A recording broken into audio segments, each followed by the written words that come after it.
তো হ্যালো বন্ধুরা, তোমরা সবাই কেমন আছো? অনেকদিন পর একটা মিনি ব্লগ নিয়ে চলে আসলাম। আশা করছি তোমরা সবাই ভালো আছো, আমিও ভালো আছি। তো আজকে অনেক দিন পর দিদি বাড়িতে এসেছিল, তোমরা দেখতেই পাচ্ছ। আর সাথে আসার সময় আমাদের জন্য নিয়ে এসেছিল মোগলাই। তো এখন আমি, মা, দিদি সবাই এটা খাবো। তোমাদের কার কার মোগলাই খেতে ভালো লাগে অবশ্যই কমেন্ট করে জানাবে। সাজিয়ে নিয়ে দুই ভাই বোন খেতে বসে গেছি। আমার দিদি এমনভাবে খাচ্ছে, দেখে মনে হচ্ছে কত জনম খায় না। আর আমি কত ভালো ছেলে, দেখো আস্তে আস্তে খাচ্ছি। হুম, ব্যাপারটা কি হলো? খাচ্ছি আমি আর আমার দিদি, ঢোক গিলছো তুমি। দিদি আসবে বলে মা আজকে রাতের ডিনারে রুটি আর তড়কা করেছিল।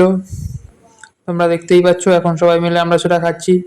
তোমাদের কার কার রুটি তড়কা ভালো লাগে অবশ্যই কমেন্ট করে জানাবে।